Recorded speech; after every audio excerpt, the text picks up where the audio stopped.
നമസ്കാരം. The path is A goal എന്ന discussion സീരീസിൻ്റെ അടുത്ത സെഷനിലേക്ക് വീണ്ടും ഏവർക്കും സ്വാഗതം. നമുക്ക് ആദ്യം മെഡിറ്റേഷൻ ചെയ്യാം. കണ്ണുകൾ അടച്ച് ശാന്തമായിരിക്കും. ഭൂമി മാതാവിനോടും സർവചരാചരങ്ങളോടും അന്തരീക്ഷത്തോടും കൃതജ്ഞത രേഖപ്പെടുത്തൂ.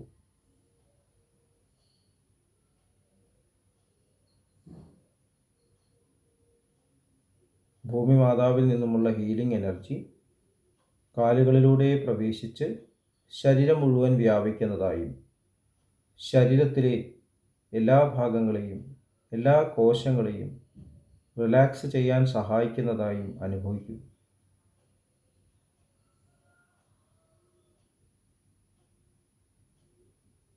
ഇപ്പോൾ ശരീരം പൂർണ്ണമായും റിലാക്സ്ഡായി. ഈ റിലാക്സേഷൻ ഹൃദയത്തിൽ അനുഭവിക്കൂ.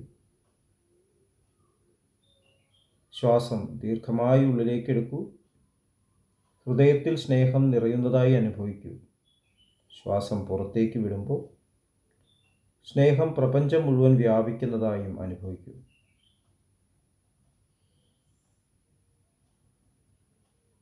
ഹൃദയത്തിൽ കുടികൊള്ളുന്ന സ്നേഹത്തിൻ്റെ സ്രോതസ്സിൽ നിന്നും ഉദ്ഭവിക്കുന്ന ദിവ്യപ്രകാശം മനസ്സിനെ ആകർഷിക്കുന്നതായി അനുഭവിക്കൂ. ആ ദിവ്യപ്രകാശത്തിൽ ധ്യാനം ആരംഭിക്കൂ. മനസ്സിൽ ചിന്തകൾ വരുന്നുണ്ടെങ്കിൽ മൃദുവായി അവയെ അവഗണിക്കുക. ദിവ്യപ്രകാശത്തിൽ ധ്യാനം തുടരുക. Please start meditation.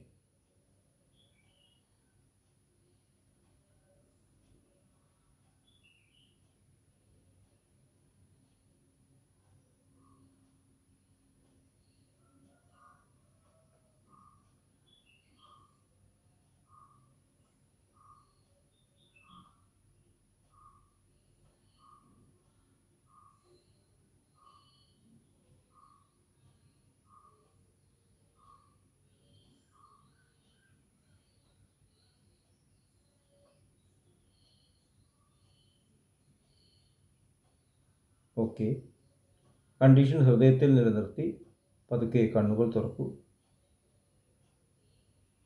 എല്ലാവരെയും ഹാർട്ട്ഫുൾനെസ് സാജമാർക്ക് മെഡിറ്റേഷൻ സിസ്റ്റത്തിലേക്ക് സ്വാഗതം ചെയ്യുന്നു. എങ്ങനെ ജോയിൻ ചെയ്യാം എന്നത് ഡിസ്ക്രിപ്ഷൻ ബോക്സിൽ കൊടുത്തിട്ടുണ്ട്. നമ്മൾ വിശ്വാസത്തെക്കുറിച്ച് ആണ് ഡിസ്കസ് ചെയ്തുകൊണ്ടിരിക്കുന്നത്. ഇംഗ്ലീഷിൽ ബിലീഫ് എന്നുള്ളൊരു ടേമുണ്ട്. അതിന് ശേഷമാണ് ട്രസ്റ്റും ഫെയ്ത്തും ഒക്കെ വരുന്നത്. ഭഗവാൻ ശ്രീകൃഷ്ണൻ ശ്രദ്ധ എന്നുള്ള ഒരു ടേം അഡീഷണലായിട്ട് ഉപയോഗിച്ചിട്ടുണ്ട്. യോഗ സമ്പ്രദായത്തിലെ സാധന ചതുഷ്ടയത്തിൽ ഒരു അഡ്വാൻസ്ഡ് സ്റ്റേജ് ഓഫ് ഫെയ്ത്ത് ആയിട്ടാണ് ശ്രദ്ധയെ പറയുന്നത്. നമുക്കത് ക്രമേണ മനസ്സിലാക്കാൻ ശ്രമിക്കാം. അപ്പോൾ ബിലീഫ് എന്ന് പറയുമ്പോൾ എന്താണ് നമ്മൾ ബിലീവ് ചെയ്യുന്നത്? ബിലീഫ് എപ്പോഴും പാസ്റ്റിൽ ഡിപ്പെൻഡൻ്റ് ആണ്, ഭൂതകാലത്തിൽ ഡിപ്പെൻഡൻ്റ് ആണ്, ഇതുവരെ ഉള്ള അറിവിൽ ഡിപ്പെൻഡൻ്റ് ആണ്. അപ്പോൾ ഇതുവരെയുള്ള അറിവിൽ നിന്നും വ്യത്യസ്തമായിട്ടുള്ള ഒരു കാര്യം നമ്മുടെ മുമ്പിലേക്ക് വരുമ്പോൾ ഞാനത് വിശ്വസിക്കുന്നില്ല എന്ന് പറയും. I don't believe that. അതുകൊണ്ടാണ് ഈശ്വര വിശ്വാസം ഇല്ലാത്തവർ ഞാൻ ഈശ്വര വിശ്വസിക്കുന്നില്ല എന്ന് പറയാനുള്ള കാരണം. കാരണം ഇതുവരെ കണ്ടതിലൊന്നും ഞാൻ ഈശ്വരനെ കണ്ടിട്ടില്ല. പ്രപഞ്ചം മുഴുവൻ ഞാൻ തിരഞ്ഞു, ഈശ്വരനെ കണ്ടില്ല. അപ്പോൾ നമ്മൾ ഭൂതകാലത്തിലാണ് റിലൈ ചെയ്യുന്നത്. ഇതുവരെ എൻ്റെ അനുഭവത്തിൽ, അല്ലെങ്കിൽ ഞാൻ അറിയുന്ന ആൾക്കാരുടെ അനുഭവത്തിൽ, ഞാൻ വായിച്ച പുസ്തകങ്ങളിൽ ഒന്നും ഞാൻ ഇത് കണ്ടിട്ടില്ല. എൻ്റെ ഇന്ദ്രിയങ്ങൾ കൊണ്ട് മനസ്സിലാക്കുന്ന ഒരു കാര്യമാണ് ഈശ്വരൻ എന്നുള്ളതാണ് ആദ്യത്തെ നമ്മൾ ചെയ്യുന്ന തെറ്റ്.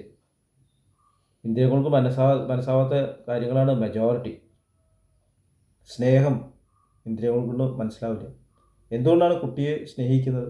അമ്മ അച്ഛൻ കുട്ടിയെ എന്തിനാണ് സ്നേഹിക്കുന്നത്? വേറെ കുട്ടികളുണ്ടല്ലോ, എന്തോ തൻ്റെ കുട്ടിയെ സ്നേഹിക്കുന്നത്. എന്തുകൊണ്ടാണ് അച്ഛനെയും അമ്മേനെയും ബഹുമാനിക്കുന്നത്? എന്തുകൊണ്ടാണ് ഒരു കുട്ടിയെ പോലെ തന്നെ വേറൊരു കുട്ടിയെ കൊണ്ടിരുത്തിയാൽ നമുക്ക് സ്നേഹിക്കാൻ പറ്റാത്തത്? എന്തുകൊണ്ടാണ് നമ്മൾ ചില ആൾക്കാരെ ഇഷ്ടപ്പെടാത്തത്, ചില ഭക്ഷണം ഇഷ്ടപ്പെടാത്തത്? അപ്പോൾ ഇതിനൊക്കെ കാരണങ്ങൾ നമ്മൾ കണ്ടെത്തുന്നു. കാരണം ഭൂതകാലത്തിലാണ് അതിൻ്റെ റിലയൻസ് വേണം. ഭൂതകാലത്തിൽ ഞാൻ ഇതുപോലെ അനുഭവിച്ചിട്ടുണ്ട്, അതുപോലെ ഒന്നും ഇത് കണ്ടിട്ടില്ല. അപ്പോൾ അതല്ലാത്തത് എന്തെങ്കിലും കാണുമ്പോൾ അത് ആക്സെപ്റ്റ് ചെയ്യില്ല. സയൻറ്റിഫിക് സർക്കിൾസിലും പുതിയ കണ്ടെത്തലുകളൊന്നും സ്വീകരിച്ചില്ല. ഭൂമി ഉരുണ്ടതാണെന്ന് പറഞ്ഞപ്പോൾ തന്നെ സ്വീകരിച്ചില്ല. ഭൂമി സൂര്യനെ ചുറ്റുന്നു എന്നവർ വിശ്വസിച്ചില്ല. ഐൻസ്റ്റീൻ്റെ സിദ്ധാന്തം, റിലേറ്റിവിറ്റി തിയറി, അദ്ദേഹത്തിനെ തന്നെ അങ്കലാപ്പിലാക്കി എന്ന് പറയുന്നു. ക്വാണ്ടം തിയറിയിലേക്ക് എത്തിച്ചേർന്നപ്പോൾ അദ്ദേഹം തന്നെ പറഞ്ഞു ഈശ്വരൻ അങ്ങനെ ചൂത് കളിക്കില്ല എന്ന്.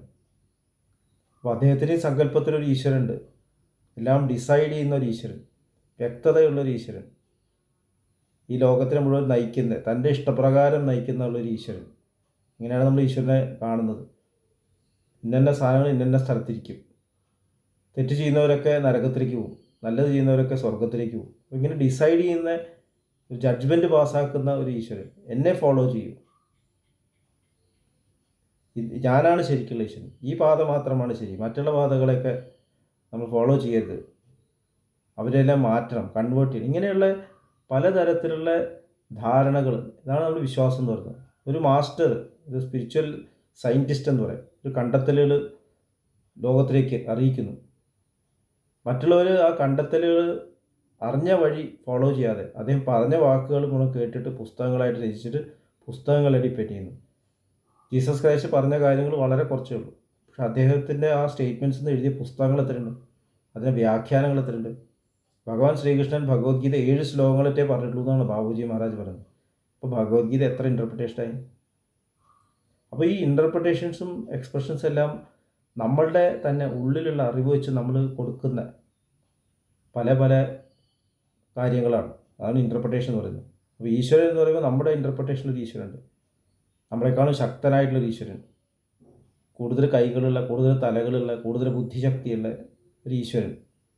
അത് ഓരോരോ കൾച്ചറിലും ഓരോരോ തരത്തിലുള്ള ഈശ്വരനാണ്. അവരവരുടെ വേഷവിധാനങ്ങൾ അറിഞ്ഞ ഈശ്വരൻ. എല്ലായിടത്തും ഒരു യൂണിഫോം ഈശ്വരനില്ല. നമ്മുടെ രാജ്യത്തിൽ സ്വർണം വളരെ ഇമ്പോർട്ടൻ്റ് ആണ്. ഇവിടെ സ്വർണം കൊട്ടാരങ്ങളും സ്വർണം പൂശിയ കൊട്ടാരങ്ങളും സ്വർണ്ണ കിരീടം വെച്ച ദൈവങ്ങളും അതാണ് ഇവിടെ കാണുക. നേരെ മറിച്ച് അങ്ങനെ അല്ലാത്ത സ്ഥലങ്ങളിൽ വളരെ സാധാരണ ഡ്രസ്സിട്ട ഈശ്വരന്മാരുണ്ടാവും, ദൈവങ്ങളുണ്ടാവും. അപ്പോൾ ഇതൊക്കെ എന്താ കാണിക്കുന്നത്?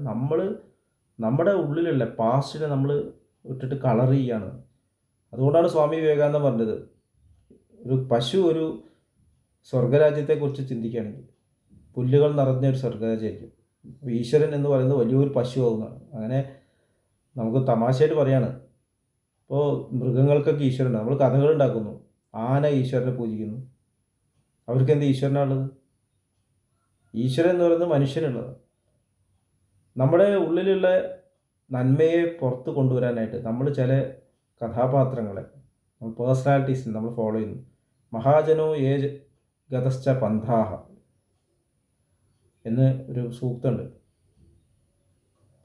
എങ്ങനെയാണ് മഹാജനങ്ങൾ പോകുന്നത് അതുപോലെയാണ് മനുഷ്യന്മാർ പോകുന്നത്. നമ്മൾ റെഫറൻസ് പോയിൻറ്റ്സ് ഉണ്ട്, അതുപോലെ ആയിത്തീരാൻ ആ ഐഡിയൽ ഫോളോ ചെയ്യുന്നു. അപ്പോൾ നമ്മുടെ ഒരു ഐഡിയലുണ്ട്, അതാണ് നമ്മൾ ഈശ്വരൻ എന്ന് പറയുന്നത്. ഒരു പ്രിൻസിപ്പിളുണ്ട്, ഗോഡ് ഇസ് എ പ്രിൻസിപ്പിൾ എന്ന് ചാരുജി മഹാരാജ് പറഞ്ഞു. സത്യം ഒരു പ്രിൻസിപ്പിളാണ്. മഹാത്മാഗാന്ധി സത്യാഗ്രഹം, സത്യത്തിൽ ഒരിക്കലും എത്തില്ല എന്ന് അദ്ദേഹം തന്നെ പറയുന്നത്. യൂക്ലീഡിയൻ ജോമെട്രിയിൽ സ്ട്രെയിറ്റ് ലൈൻ പോലെയാണ് ഈശ്വരൻ അല്ലെങ്കിൽ സത്യം എന്ന് പറയുന്നത്. അവിടേക്ക് എത്താൻ നമ്മൾ കൂടുതൽ നമ്മുടെ ഉള്ളിലുള്ള നെഗറ്റിവിറ്റീസിനെ, ഇന്ദ്രിയ തലത്തിലേക്ക് നമ്മുടെ ഫ്ലോവിനെ മാറ്റിയിട്ട് ശരിക്കുള്ള സ്നേഹത്തിലേക്ക് കണക്ട് ചെയ്യുക. ഒന്നും തെറ്റല്ല, ഇവിടെ ഇന്ദ്രിയ തലത്തിൽ ജീവിക്കുന്നത് തെറ്റല്ല, പക്ഷേ നമുക്ക് അതിനേക്കാളും ഉയരാനുള്ള സാധ്യതയുണ്ട്. 1ാം ക്ലാസ്സിലെ നോളജ് നല്ലതാണ്, പക്ഷേ 1ാം ക്ലാസ് മാത്രം നിന്നാൽ മതിയോ? അടുത്ത ക്ലാസ്സിലേക്ക് പോകണ്ടേ? അതുപോലെ നമ്മൾ കൂടുതൽ അറിവിലേക്ക് നീങ്ങിക്കൊണ്ടിരിക്കുമ്പോൾ ഒരു സ്റ്റേറ്റ്, ഹയസ്റ്റ് സ്റ്റേറ്റിനെ പറ്റി നമ്മൾ സങ്കല്പിക്കും, അതാണ് ഈശ്വരൻ. അപ്പോൾ അതൊരു വിശ്വാസത്തിൻ്റെ ഒരു കാര്യമല്ല, അത് വിശ്വസിക്കേണ്ട കാര്യമല്ല, നമ്മൾ അനുഭവത്തിൽ കൊണ്ടുവരേണ്ടത്. അപ്പോൾ ബിലീഫ് എന്നുള്ളത് പാസ്റ്റിൽ ഡിപ്പെൻഡൻ്റ് ആകുമ്പോഴുള്ള പ്രശ്നങ്ങൾ, നമ്മൾ സംശയങ്ങൾ കൊണ്ടുവരുന്നു, തർക്കങ്ങൾ കൊണ്ടുവരുന്നു. അതാണ് സാധാരണ വിശ്വാസം എന്ന് പറയുന്നത്. അതുകൊണ്ടാണ് ഇവിടെ പല പല ചർച്ചകളും പല പല ക്വാറൽസും ഉണ്ടാകുന്നത്. ആര് പറയുന്നതാണ് ശരി? ഓരോരുത്തരും ഓരോ രീതിയിൽ നോക്കുന്നു. നമ്മൾ കഥ കേട്ടിട്ടുണ്ട്, 5 അന്ധന്മാർ ആനയെ കാണാൻ പോയ കഥ. ആ കഥ കേട്ടിട്ടുണ്ടെങ്കിൽ നമ്മൾ കാര്യം മനസ്സിലാക്കിയിട്ടില്ല. രാമകൃഷ്ണ പരമഹംസൻ പറഞ്ഞിട്ടുണ്ട്, വെള്ളത്തിനെ പല പേര് കൊണ്ട് പറയാം, പക്ഷേ വെള്ളം ഒന്നേ ഉള്ളൂ. അതും നമ്മൾ കേട്ടിട്ടുണ്ട്. പക്ഷേ ഇതൊന്നും നമ്മുടെ ജീവിതത്തിൽ നമ്മൾ പ്രാക്ടിക്കലാക്കില്ല. അപ്പോൾ ബിലീഫിനെ നമ്മൾ ട്രാൻസെൻഡ് ചെയ്യേണ്ട ആവശ്യമുണ്ട്. നമ്മുടെ മാസ്റ്റർ ദാജി പറയുന്നത് ബിലീഫിനെ ട്രാൻസെൻഡ് ചെയ്യുന്നതിന് ഉള്ളിലുള്ള എക്സ്പീരിയൻസസിലൂടെ പറ്റുള്ളൂ. ഏതാ ശരിയാണ്, അങ്ങനെ ഒരു നന്മയുണ്ട്. നന്മ വിജയിക്കുന്നു എന്ന് നമ്മൾ പറയുമ്പോൾ നന്മ മാനിഫെസ്റ്റ് നോക്കിയാലേ അറിയുള്ളൂ. അഹിംസ സിദ്ധാന്തം ഈ കാലത്തേക്കുള്ളതല്ല എന്ന് പലരും പറയുന്നു. ആരെയും ശ്രമിച്ചു നോക്കിയിട്ടുണ്ടോ അഹിംസ സിദ്ധാന്തം? ശ്രമിച്ച സ്ഥലത്തൊക്കെ വിജയിച്ചിട്ടുണ്ട്. നമ്മൾ നോക്കിയാലേ സൗത്ത് ആഫ്രിക്ക ആയാലും അമേരിക്ക ആയാലും പോളണ്ട് ആയാലും ഫിലിപ്പീൻസ് ആയാലും എത്രയോ സ്ഥലങ്ങൾ, അങ്ങനെ ഒരു പുസ്തകം തന്നെ ഉണ്ട്, അഹിംസാ സിദ്ധാന്തം വിജയിച്ചിട്ടുള്ള ഒരുപാട് സ്ഥലങ്ങൾ. അതുമാതിരി നിത്യ ജീവിതത്തിൽ അഹിംസയാണ് വിജയിക്കുന്നത്. മഹാത്മാഗാന്ധി അതാ പറഞ്ഞത്. നമ്മുടെ വീടുകളിൽ നമ്മൾ ഹിംസയൊന്നുമില്ല, എല്ലാവരും സഹനമാണ്, സ്നേഹമാണ്. അഹിംസയാണ് എന്നും വിജയിച്ചുകൊണ്ടിരിക്കുന്നത്. അപ്പോൾ അഹിംസ വിജയിച്ചുകൊണ്ടിരിക്കുന്നു. എന്നിട്ട് അത് വിജയിക്കാൻ സാധ്യതയില്ല എന്ന് പറയുന്നത് നമ്മളത് ശ്രമിച്ചിട്ടില്ല എന്നുള്ളതാണ്. അതുപോലെ എക്സ്പീരിയൻസിലൂടെ നമ്മൾ കാര്യങ്ങൾ അറിഞ്ഞിട്ട് അതാണ് നമ്മൾ റിലൈ ചെയ്യേണ്ടത്.